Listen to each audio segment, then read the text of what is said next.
So today we're going to be talking about a lot of the different animals in our state parks. Now we're going to be looking at some different mounts and some pelts of the animals that are quite common. Now a lot of these animals, they died of natural causes or that they got hit by vehicles along the highways near these parks. And that's how we obtain them as a California state park. But we also obtain them from the California Department of Fish and Wildlife too. So we have special permission to obtain these and use these all for educational purposes. So I hope you enjoy as we discover all of the different wildlife that lives in our state parks. Hello everyone, and welcome to another edition of our virtual Junior Ranger program. My name is Parker and I'm very excited to explore the state parks with you today. Well, today we're going to be looking at some of the wildlife who live in the state park. Some of those really big mammals and even some of the small critters too that can be found living here. And those are one of my favorite things to observe. There's a lot of different ways that we can observe wildlife in the park. We can do that from hiking or walking around. But we're gonna have to cover some ground today. So I brought with me my bike. Yep, this is my mountain bike. And so mountain biking is a popular form of recreation in a lot of different state parks. But it's also important to remember that mountain bikes aren't allowed on some of the trails in certain parks. And some parks may not even allow mountain bikes in general. But the parks that do have them have a lot of rules as well, and especially if you're in one of our campgrounds, you have to always make sure to be safe when you're using a bike. Well, first off, you always need a helmet. Well, I guess I can't wear my hat today. I'm gonna have to wear a helmet, and it's a good thing I brought my helmet. So you always need a helmet. So I'm gonna take it and also make sure it fits too. And it's just right for you. Okay, so I got my helmet on. We're all good here. And I always like to wear gloves too when I go mountain biking, just to help with my grip and all. Okay, so here we are. I got my gloves on. And always have to make sure too, if you're going in the campground, to watch out for cars and other things as well that may be dangerous to us. So, okay, so I got my safety gear on, I got my helmet, I got my gloves. But when we're going along the trails too, we always have to be prepared with the things that you need. So I always bring a backpack with me. This is my handy dandy state park backpack. So I bring a couple different things with me when I go mountain biking. Well, first off, I always bring water. It's very important when you're out recreating and exercising in a state park to bring plenty of drinking water. Also, make sure you wear sunscreen. Sunscreen's really important. I already put some on this morning because it is indeed a bright day out. So always remember your sunscreen. Oh, this is a big one too, a first aid kit. I don't know about you, but sometimes I crash my bike and sometimes you might get hurt. So I always bring with me a first aid kit. Those are some of the key things that we need to make sure that we remember. And remember too, we have to make sure that the trails allow mountain bikes. And we're watching out for other people who are using the trails as well. Well, I don't know about you, but would you like to go ahead and embark on our adventure to see if we can spot any wildlife today? Oh, good, I'm so glad. Well, let's go ahead and let's go. Are you ready? Okay, come along.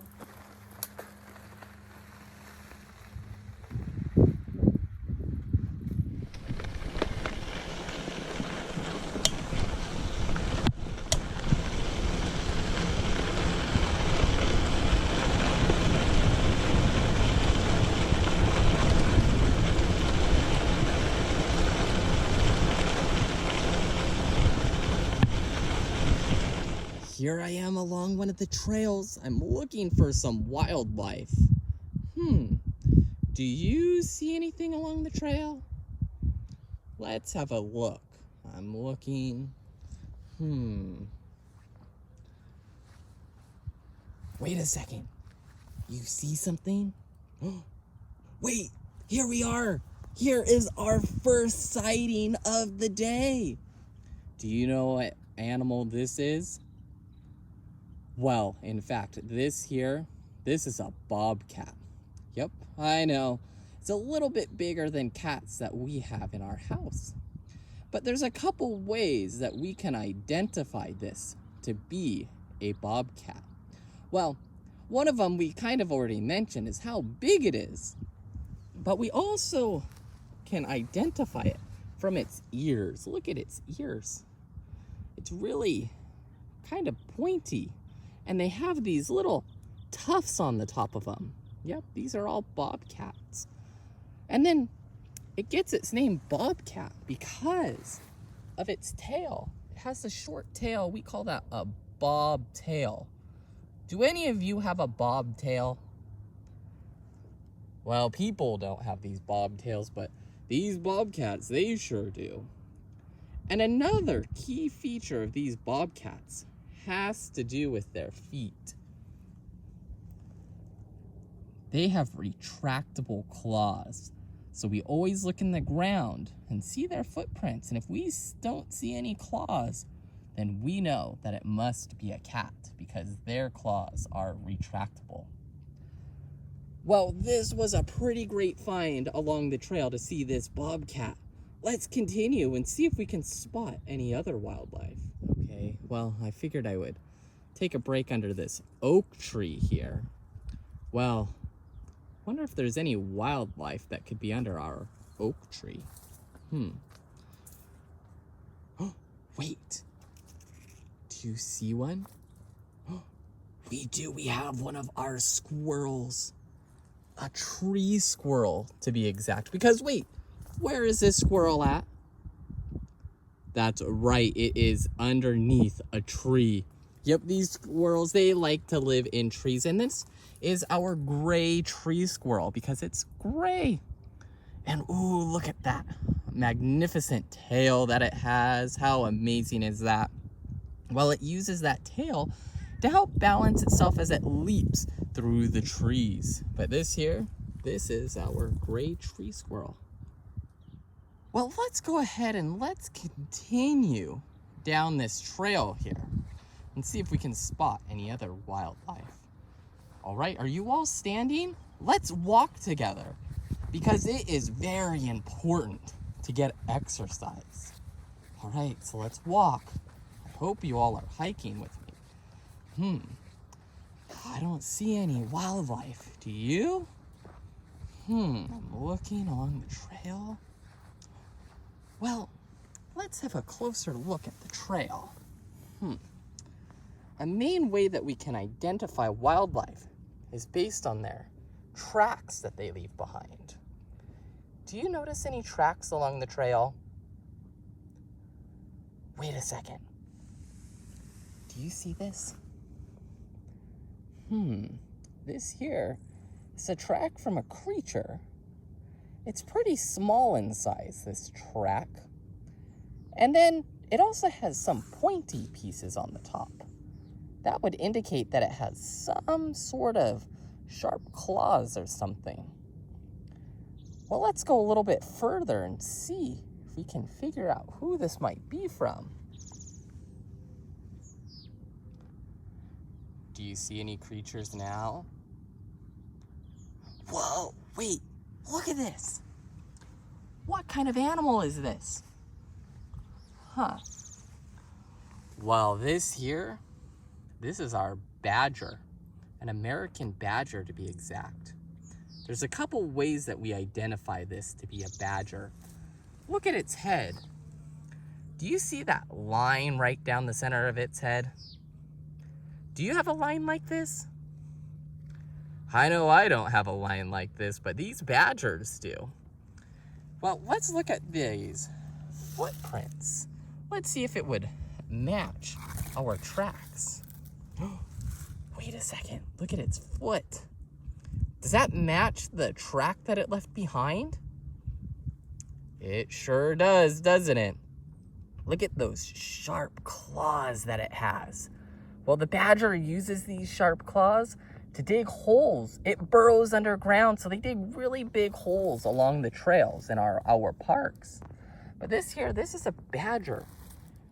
One of the more creatures who are kind of hidden. We don't really see these guys. They're kind of rare.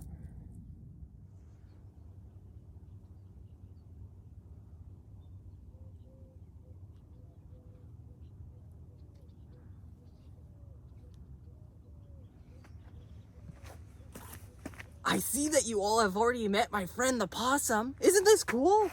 This is my possum right here. These possums are an important creature that lives in our state park. We can identify them because look at all this hair that they have on them. Ooh, and they do have a lot of sharp teeth too. But look at its tail. This is pretty cool, our possums. These guys, they're nocturnal. Do you know what it means to be nocturnal? Well, nocturnal means that you come out only at night. These guys, these are nocturnal. Well, what do you say? Should we share with our friends here some other of the animal species who live in the park? What do you think? I think that would be a great idea. Well, here is our next creature. What could this be? Let's get a close look at this. All right, let's look at its tail. Wait a second. Did you think this was a skunk? Yep, this here is a skunk. And look, it has stripes that go straight down. This is a striped skunk. Whew, and I don't know about you, but these skunks are pretty smelly. Has anyone ever gotten sprayed by one, or their dogs gotten sprayed by one? Well, that's because that's how they protect themselves from predators. They think that we're gonna harm them, but us people, we don't want to do that. We want to make sure we give them some space because we don't want them to spray us. But these guys are a pretty important creature, and they are also nocturnal. Well, let's have another look at some of the other creatures in our park.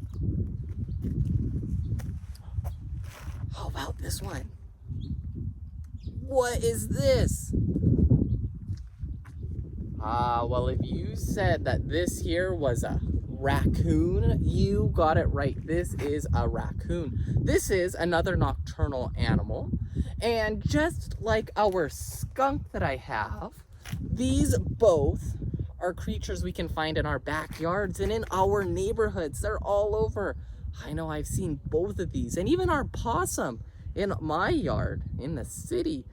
Now, if we look at its tail, we can tell it's different than a skunk because its stripes, they go this way. If you look at our skunk, they go the opposite way. They go up and down. This one goes side to side, but these here, these are two other important creatures we have. Well, I also have another guy here. Let's see if we can figure out what this could be. What could this be? Well, let's look at its paws. Let's see. Here we are. Here's one of its paws. Looks like a dog, right? It's not a dog. It's smaller than the average dog. Well, this here, this is a fox. This is a gray fox because it is gray. In California, we have gray fox that lives here. In other places, we do have red foxes, but we generally see gray foxes. And you can see its tail here. It's pretty long. It's pretty fluffy as well. So these are another creature we generally see in the evening time. Okay, well, I do have another creature. And it is this one right here. Wow. Look how fluffy this is. Ooh, and it's just so soft when I feel it. Okay, well, let's see. Let's look at its head. Okay, here's its head. Okay, well, let's look at its tail. Here's its tail. Really fluffy tail. What kind of animal is this?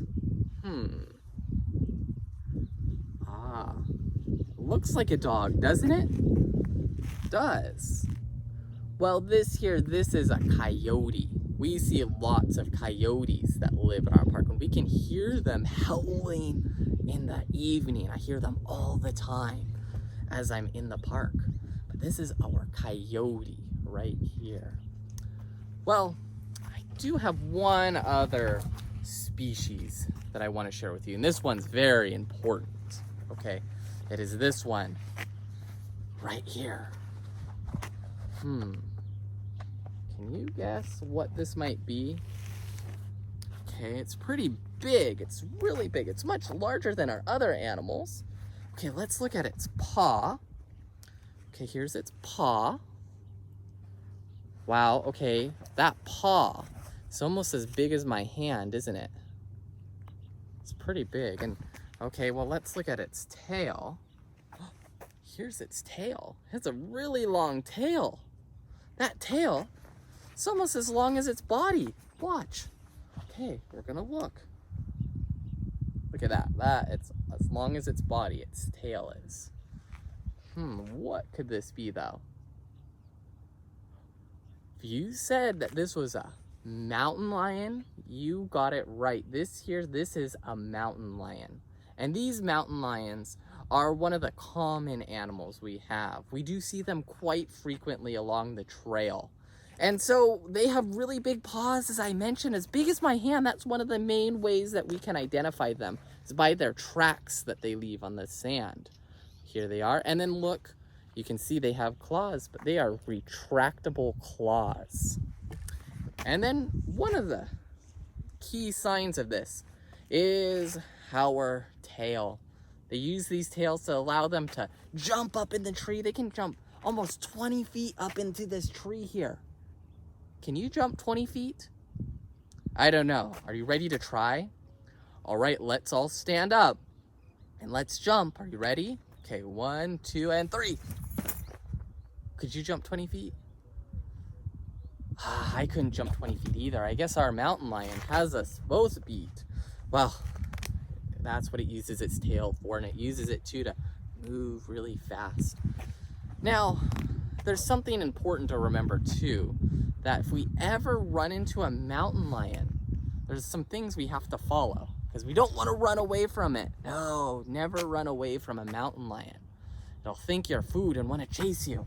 But what we have to do is you have to stop, and then what you have to do is you have to wave your hands up in the air. You have to raise them and wave them really high like this. And then you have to make a lot of noise. Okay, are you ready? Okay, we're gonna practice here, okay?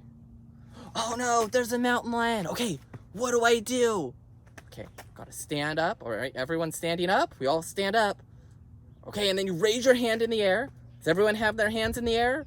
Okay, now let's wave them. Okay, we're gonna wave them like this, and we're gonna make a lot of noise. Are you ready? We're gonna be like, hey, hey, get away from here, hey. Oh. All right, did it work? Okay, good. The mountain lion got off the trail. Now it is safe to continue. But remember, that's always important to do when you see a mountain lion in our park. But those are just some of the creatures that live here. We do have a lot of other wildlife that can be observed and studied in the parks.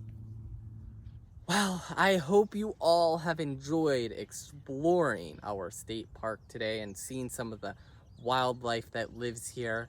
And I hope you all enjoyed it, and I hope that I get to meet all of you in person someday soon. All right, goodbye for now.